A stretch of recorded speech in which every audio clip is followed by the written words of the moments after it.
ಬೆಳ್ತಂಗಡಿ ಪಟ್ಟಣ ಪಂಚಾಯತ್ನ ಪ್ರಕಟಣೆ. ಬೆಳ್ತಂಗಡಿ ಪಟ್ಟಣ ಪಂಚಾಯತ್ ವ್ಯಾಪ್ತಿಯ ಕೆಲವು ಭಾಗಗಳಲ್ಲಿ ಚಿರತೆ ಇರುವ ಬಗ್ಗೆ ಗಮನಕ್ಕೆ ಬಂದಿದ್ದು, ಪಟ್ಟಣ ಪಂಚಾಯತ್ ವ್ಯಾಪ್ತಿಯಲ್ಲಿ ಬೆಳಗಿನ ಜಾವ ಹಾಗೂ ಸಂಜೆ 7 ಗಂಟೆಯ ನಂತರ ಸಾರ್ವಜನಿಕರು, ಮಕ್ಕಳು ಒಬ್ಬಂಟಿಯಾಗಿ ಹಾಗೂ ಗುಂಪಾಗಿ ಮನೆಯಿಂದ ಹೊರಗಡೆ ಬಂದು ಅನಾವಶ್ಯಕವಾಗಿ ತಿರುಗಾಡಬಾರದು. ಮಕ್ಕಳನ್ನು ಮನೆಯಿಂದ ಅನಾವಶ್ಯಕವಾಗಿ ಹೊರಗಡೆ ಕಳುಹಿಸಬಾರದು. ಪೋಷಕರ ಜೊತೆಗೆ ಶಾಲೆಗೆ ತೆರಳುವಂತೆ ನೋಡಿಕೊಳ್ಳಬೇಕು ಹಾಗೂ ತಮ್ಮ ಸಾಕು ಪ್ರಾಣಿಗಳನ್ನು ಗೂಡಿನೊಳಗೆ ಹಾಕಿ ಮುಂಜಾಗ್ರತೆ ವಹಿಸಬೇಕೆಂದು ಈ ಮೂಲಕ ತಿಳಿಯಪಡಿಸುತ್ತೇವೆ. ಬೆಳ್ತಂಗಡಿ ಪಟ್ಟಣ ಪಂಚಾಯತ್ನ ಪ್ರಕಟಣೆ.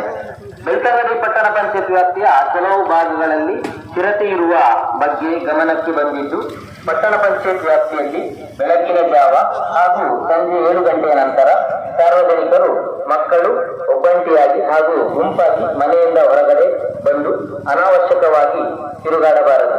ಮಕ್ಕಳನ್ನು ಮನೆಯಿಂದ ಅನಾವಶ್ಯಕವಾಗಿ ಹೊರಗಡೆ ಕಳುಹಿಸಬಾರದು. ಪೋಷಕರ ಜೊತೆಗೆ ಶಾಲೆಗೆ ತೆರಳುವಂತೆ ನೋಡಿಕೊಳ್ಳಬೇಕು ಹಾಗೂ ತಮ್ಮ ಸಾಕು ಪ್ರಾಣಿಗಳನ್ನು ಗೂಡಿನೊಳಗೆ ಹಾಕಿ ಮುಂಜಾಗ್ರತೆ ವಹಿಸಬೇಕೆಂದು ಈ ಮೂಲಕ ತಿಳಿಯಪಡಿಸುತ್ತೇವೆ.